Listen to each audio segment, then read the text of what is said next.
Lu tahu nggak sih ternyata pedang samurai itu dibikinnya pakai pasir, Son? Emang bisa? Bisa dong. Jadi gini ceritanya, Son. Pedang-pedang kan pada umumnya kan dibikin pakai biji besi ya. Tapi sayangnya, Son, Jepang itu kekurangan tambang biji besar. Tapi ternyata alam memberikan mereka hal lain, yaitu satetsu. Apa tuh? Atau yang bahasa Indonesianya adalah pasir besi. Jadi pasir ini itu kelihatannya kayak pasir hitam biasa aja. Walaupun ternyata mengandung zat besi yang sangat tinggi, Son. Jadi pasir ini itu biasanya ditemuin di sungai-sungai dan area pegunungannya Jepang gitulah. Dan jumlahnya tuh ada banyak banget. Sehingga 90% sumber besi Jepang pada saat itu ya datangnya dari pasir ini. Jadi nggak cuma katana, Son, tapi shuriken, kunai, dan lain-lain itu ya dibikinnya pakai pasir ini juga. Walaupun beda ya. Kalau senjata utama kayak pedang itu biasanya pakai pasir besi yang kualitasnya tinggi. Tapi kalau kayak shuriken gitu, pakainya besi yang kualitasnya sederhana lah gitu. Karena kan itu cuma senjata sampingan doang kan, senjata utama. Kita lanjut ke cerita katana ya. Akhirnya mereka mencoba memanfaatkan pasir besi ini untuk membuat katana dengan cara dimasukin ke tungku tradisional yang bernama tatara. Terus pasir tersebut itu dipanasin selama 3 hari 3 malam tanpa henti, Son.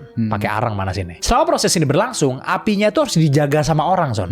Jadi nggak bisa ditinggal gitu. Soalnya suhunya nggak boleh salah. Kalau sampai salah, bajanya bakal langsung rusak total, Son. Setelah proses ini selesai, pasir ini tuh akan langsung berubah menjadi bongkahan baja mentah yang bernama tamahagane. Jadi masih belum jadi pedang nih. Habis dipanasin 3 hari 3 malam. Habis itu ya bongkahan baja mentah ini harus dilipat-lipat sama ditempa-tempa lagi gitu, baru jadi pedang. Jadi tamahagane ini itu sebenarnya nggak sempurna, Son. Karena dia ada bagian yang karbonnya tinggi, which is bagian keras dan tajamnya. Ada juga bagian yang karbonnya rendah, which is itu bagian yang lentur. Jadi besinya nggak keras semua, nggak lentur semua gitu loh. Ada bagian-bagian keras, ada bagian lenturnya. Tapi di tangan para pembuat pedang, ketidaksempurnaan ini nggak dibuang, tapi justru malah dimanfaatin. Jadi mereka ini bisa bikin pedang yang masih lentur, tapi tetap tajam dan keras. Inilah yang bikin katana itu tetap tajam, tapi nggak gampang patah gitu, Son. Jadi mungkin kalau pedang lain, mungkin kalau keras semua, sekali hanteman sama pedang lain, mungkin dia bisa patah gitu maksudnya.